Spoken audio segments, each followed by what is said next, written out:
We're inside the Russell Rotunda of the Senate building here with Senator Raphael Warnock, of course, representing Georgia on an historic day here in D.C., a final journey for the only president from Georgia. Your thoughts as we start these ceremonies here in the Capitol?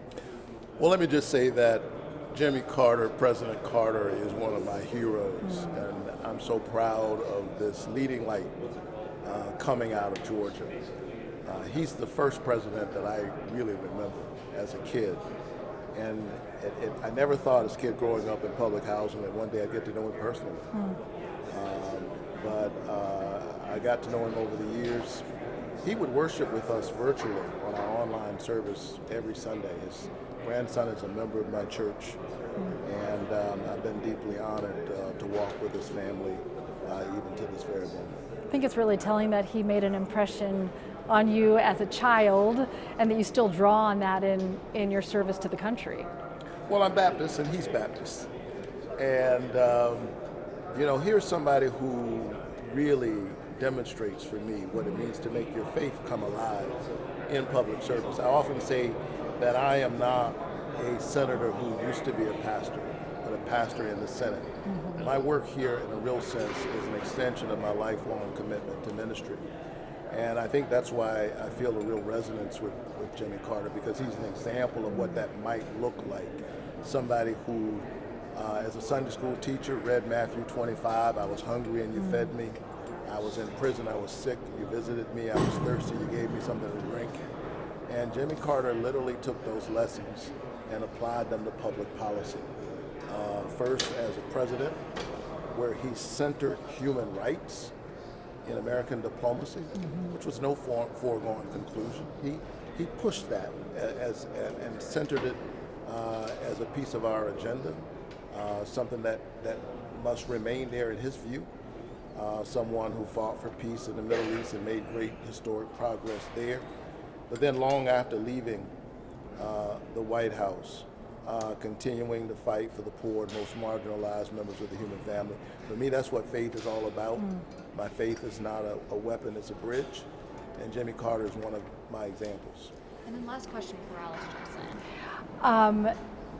Quickly, what do you hope, based on his character, what people are remembering about his kindness and the way he kind of handled himself as a person above politics, would you like to see carry on even as we transition to a new era here in Washington?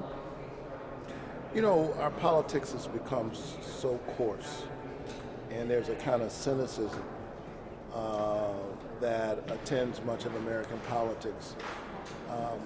I think you look at somebody like Jimmy Carter and you realize that in the end, good wins. Good wins, that it's right to do right, kindness, justice, mercy, truth. I think those virtues still matter. And, there's been a lot made of the fact that he lived to be 100, but you can live 100 years and never do anything for anybody. Jimmy Carter didn't just live to 100, he taught us how to give 100. He gave 100 as an American citizen, as a patriot, and as a humanitarian who cared about people all over the globe. We could use more of that right now in our politics. As we remember his legacy, the work continues, and you've just helped pass something very close to your heart. Yeah, medical debt is something that leaves a lot of people in a serious jam and literally wrecks lives. And so many of us have been pushing for years to get medical debt off of credit reports, because this is something that people get slammed with, and it literally could happen to anybody. You could wake up tomorrow morning and you could visit a doctor and suddenly your whole life has changed based on a diagnosis that you could not have predicted. And what happens is people get slammed under the debt on top of this, it drags their credit down, and they find themselves in an endless cycle. And so I'm glad that at my urging, the CFPB has finally concluded its rulemaking on this issue. It is important for people all over the country, but particularly in a state like Georgia, where we've yet to expand Medicaid, and you see this kind of damage being done to people. Today is an important milestone in pushing us in the right direction. I'm here with Senator John Ossoff. Thanks so much for the time on such a historic day. What are your thoughts as Washington, D.C. receives the former president for a final time? It'll be a solemn moment in the Capitol Rotunda today. The Senate will process out of the Senate chamber. We'll all take a moment to pay our final respects to President Carter and to reflect on his legacy. And I think it's, in particular, those of us who represent Georgia, a significant moment as the whole nation reflects on the legacy of one of the most historically significant Georgians ever to engage in public life in the United States. It was so telling back home to see 23,000 people come through the Carter Center to say a final goodbye, a thank you, and we expect a lot of people to do the same here in Washington, D.C. What, as you look back on an incredible life of service, what stands out to you most when you think of President Carter? One of the most remarkable things about President Carter is how he had such an impact, not just as an elected official, a governor and a president of the United States, but in his post-presidency.